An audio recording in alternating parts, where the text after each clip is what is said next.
অভয় আর ন্যায় বিচার, এই গোটা জিনিসটাকে যাতে ধামাচাপা না পড়ে যায়, এই গোটা জিনিসটা থেকে মোড় ঘুরিয়ে আরএল, ডাক্তারদের গাফিলতি, আশফাকুল্লাহ নাইয়ার ওপর চাপ সৃষ্টি, এই সমস্ত কিছু করার যে প্রক্রিয়া দিনের পর দিন এই সরকার করে চলেছে, সেইটিকে এই অভয় আর ন্যায় বিচার থেকে যাতে কোনোভাবে মোড় না ঘুরে যায়, সেই জন্য আমরা শিয়ালদা কোর্টে 18 তারিখ একটি জমায়েতের আহ্বান জানাচ্ছি দুপুর 1:30 নাগাদ।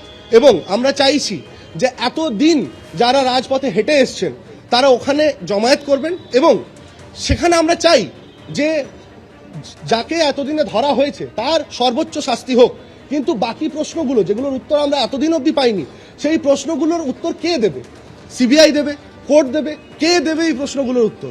এই প্রশ্নগুলোর উত্তর খুঁজে নিতে আসুন 18 তারিখ ওই মহাসমাবেশ শিয়ালদা কোর্ট চত্বরে দুপুর 1:30টার সময় সকলের সাথে দেখা হচ্ছে।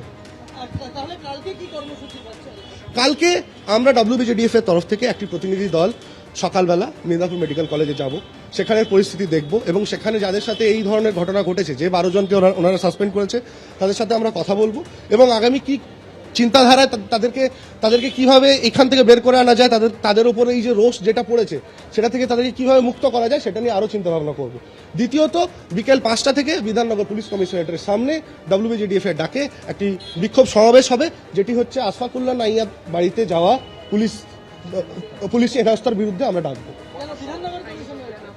কারণ বিধাননগর পুলিশ থেকেই ওখানে গেছি, আমরা যতদূর জানতে পেরেছি বিধাননগর পুলিশ থেকে ওখানে গেছি।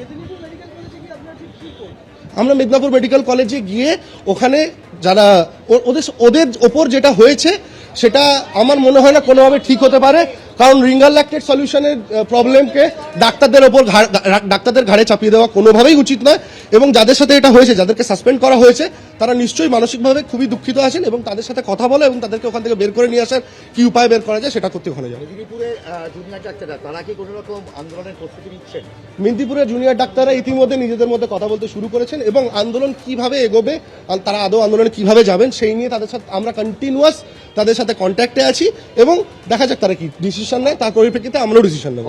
দুদিন আগে মেদিনীপুরের সিনিয়র রেসিডেন্টরা এবং সেখানকার বেশ কিছু সিনিয়র ডাক্তাররা তারাও ওখানে বৈঠকে বসেছিলেন, এবং তারা সরকারি যে পদক্ষেপ তার বিরুদ্ধে তখনই তারা গলা উঠিয়েছিলেন, এবং সেই নিয়ে কিন্তু সেখানে একটা গণ্ডগোলের সূত্রপাত হয়। কি বলবেন, মানে আগামী দিনে কি কোনো রকম মানে নিপীড়ন নেমে আসতে পারে?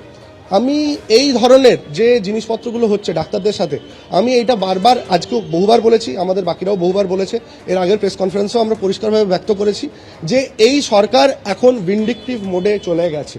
এই সরকার এখন জাস্ট রিভেঞ্জ নেওয়ার জন্য ডাক্তারি আন্দোলন প্রতিহিংসার রাজনীতি করছে এই সরকার, এবং এই সরকার চায় যাতে আমাদের সর্বোচ্চভাবে কোনো না কোনোভাবে ক্ষতি করতে।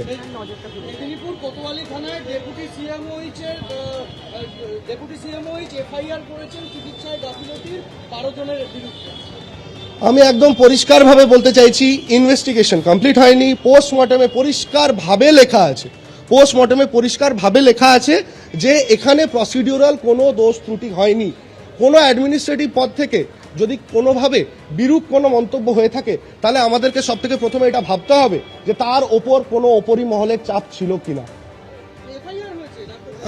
আমি বলছি তো সিএমওইচের তরফ থেকে হয়েছে বলছেন তো, হ্যাঁ আমি বলছি তো যে তার ওপর আদৌ কোনো ওপর মহলের চাপ ছিল কিনা, এবং সেই তার ভিত্তিতে তিনি এটা করেছেন কিনা সেটাও ভেবে দেখতে হবে।